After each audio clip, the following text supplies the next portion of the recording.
3 Warzone settings you should definitely try out.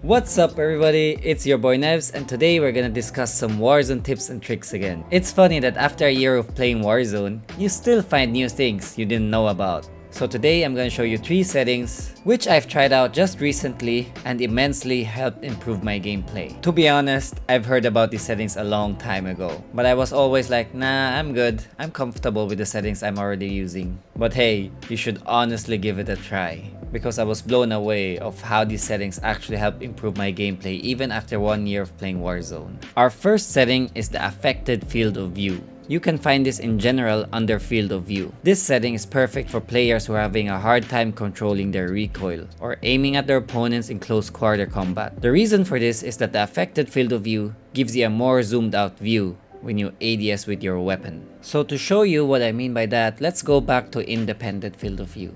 So now I've set my ADS field of view to independent. So when we ADS, it should show it in independent. So when I ADS, everything is super zoomed in. However, if I change this to affected, bang, everything is much more zoomed out. As we can see in the side by side, in the affected FOV, we can see much more of our surrounding while ADSing. Since your view is more zoomed out, it also gives you less visible recoil. What I mean by that is the more your scope is zoomed in, for example, if you use a 8x scope, it will give you more visible recoil than when you, let's say, use a 3x or iron sight scope, and therefore it is harder to control since it's more zoomed in. On the left, you can see how much more effort I need to put in to control the recoil of the gun as to the one with the 3x scope.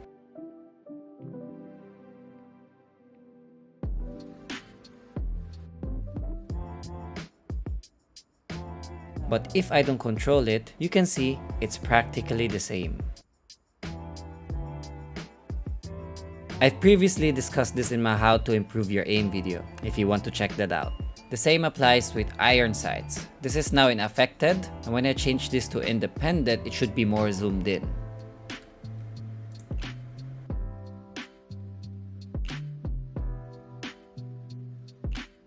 Also, when you are in close quarter fights, it is much easier to hit your shots with this, because again, if you have a more zoomed out view, it's easier to track your enemies, rather than when everything is zoomed in. The only disadvantage of this though, is that it will be harder for you to shoot enemies that are super far from you, as they will be now smaller on your screen.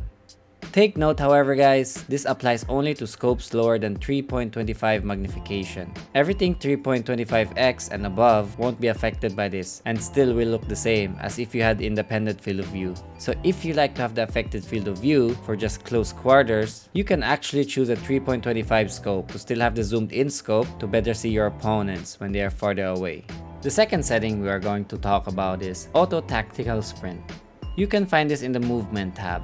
Now what this does is that whenever you move forward, it will automatically attack sprint. Usually you would still have to press the sprint button in order for this to happen, but with auto attack sprint on, you won't have to press this anymore. The advantage of this is that you won't have to press the sprint button anymore. This is especially useful in tight moments, where you need to press multiple buttons at once, and you can now slide cancel all the time without fatiguing your finger. In fact, in the Call of Duty League, the pros have a gentleman's agreement to disable auto attack sprint because they feel it is OP.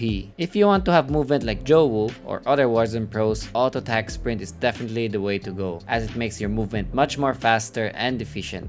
The only downside of this though is when you try to move forward and hip fire with a weapon, the weapon won't fire right away and you need to hold the button for a longer time to fire. This is especially a problem with single fire shotguns, but this is easily avoidable by just ADSing your gun or just by moving sidewards or backwards when using hip fire. Our last setting for this video is in kill streaks and vehicles. Armor plate behavior. Change this to apply all, so you will only have to armor up once, instead of armor plating one by one. Again, this is super useful, especially in tight situations, when you are running away from your enemy or trying to jiggle peek, as you won't need your extra finger to plate up and you can focus on your movement. So guys, do you think these 3 settings can step up your game? And which of the 3 was your favorite one? Let me know down in the comments below, and if you found the video helpful, please drop a like. And if you want to see more videos in the future, please hit that subscribe button, and I'll see you in the next one. Thank you for watching, and as always, peace!